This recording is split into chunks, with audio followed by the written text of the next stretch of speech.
ఉమ్. పోదాం అనుకుంటే ఇప్పుడు ఎందుకు అతన్ని సస్పెండ్ చేశారు, అదే కదా కారణం. ఇమీడియట్ గా అవును వైసీపీ.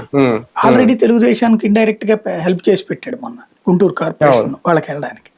ఉమ్. అలాగే కార్పొరేషన్ వాళ్ళకి ఇవ్వడం ద్వారా దాంట్లోకి వెళ్ళాలనుకుంటున్నాడు.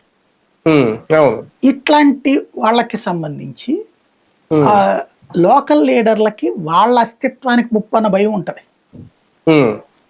ఆ భయాన్ని ఇక్కడ ఎంకరేజ్ చేస్తుంది అధినాయకత్వం. ఉమ్. రెండవది ఏంటంటే ఉమ్. ఇవాళ ఒకే ఒక్క ఆస్పెక్ట్ మీద పోవాలి వైసీపీ వాళ్ళు. ఉమ్. వీళ్ళు ఏ కేసులు పెడతారో ఏంటో అనే భయంతో. భయంతో. ఉమ్. మిగతాదైతే ఎందుకు వెళ్లాల్సిన అవసరమే ఉంది వీళ్ళకి. ఉమ్. ఓన్లీ అవును. భయంతో పోవాలి, భక్తితో ఎవడూ పోడు, ప్రేమతో అంటే ఎవడూ పోడు.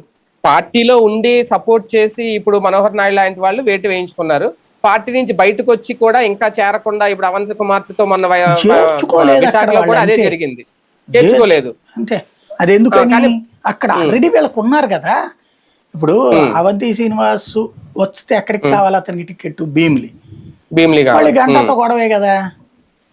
మళ్ళీ గంటని తీసుకెళ్లి ఇంకే నియోజకవర్గానికి వేయాలో తెలియదు వీళ్ళకి. అదే కదా. ఇప్పటికి మొన్న కూడా నియోజకవర్గం చివరి దాకా మార్చి మళ్ళీ చివరిలో భీమిలి ఇచ్చుకొచ్చారు. అవును. ఇప్పుడు అతనికి ఇంకెక్కడ ఇస్తారు. పోనీ అక్కడ ఆల్రెడీ వెల్ ఎస్టాబ్లిష్డ్ వైజాగ్ లో. అట్లా లేని చోట్లను చేర్చుకోవట్లేదు వీళ్ళు.